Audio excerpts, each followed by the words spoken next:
What's going on, creators? I'm back with another video after a long hiatus, but this time I'm coming back with an upgrade.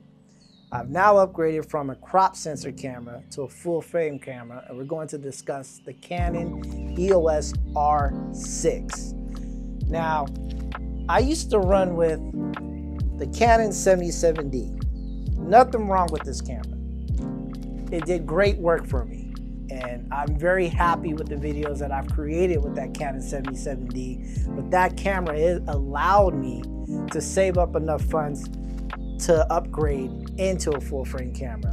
And all I have to say is, once you upgrade to the R series, it's like a whole nother world.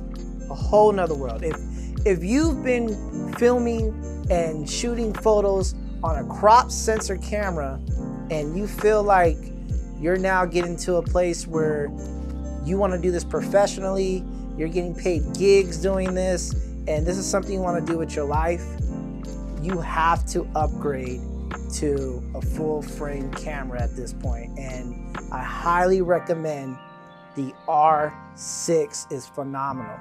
If you have the funds, pick up the R5, or you can even wait a little while longer. The R3 is coming out soon. But if you're on a budget, not that it's cheap, it's still a little bit pricey. I mean, you gotta get your dollars up to get the R6, but if you are on a budget, you will not be disappointed in the R6. Absolutely not. I've been shooting for the R6 now for the last few months, and it has improved my video footage, my photography game. Everything has been upgraded since I picked up this camera.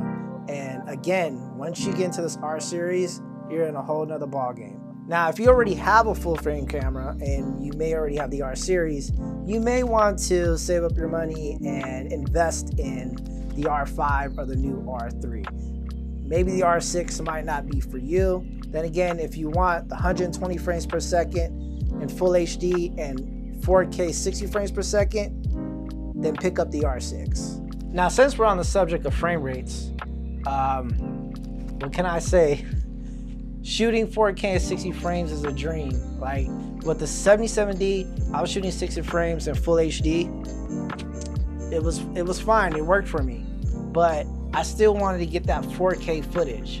So, you know, after seeing how it looks at this test footage, I was blown away. I couldn't wait to get out and shoot this camera with my clients. So 4K, 60 frames looks amazing. 120 frames per second, unfortunately, you're not going to get that 4K with this camera.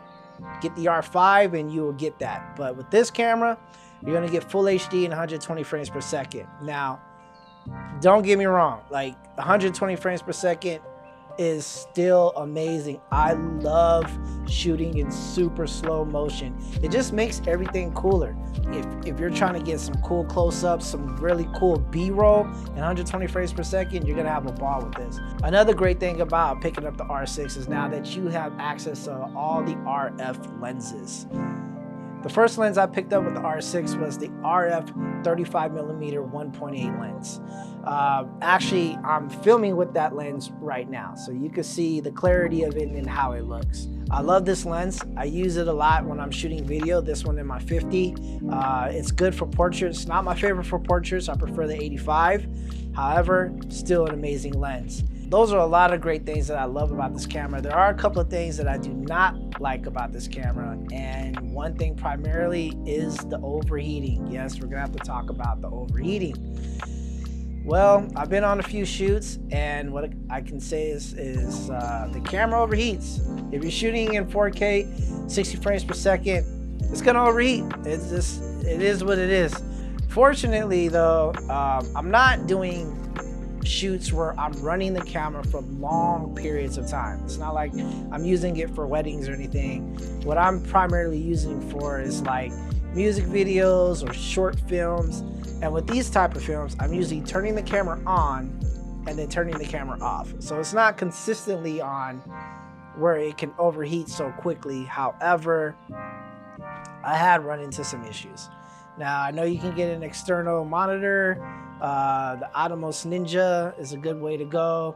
And what you can do is you can record externally into the monitor. It also helps with the overheating. So that is an option.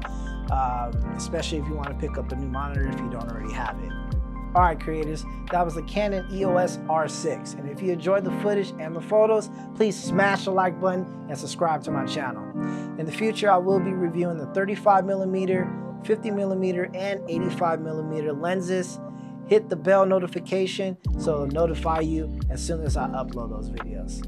All right, I hope this helped you guys out and helped you with the decision from upgrading from a crop sensor camera to a full frame. I would highly recommend the R series, and the R6 you will not be disappointed in. Peace.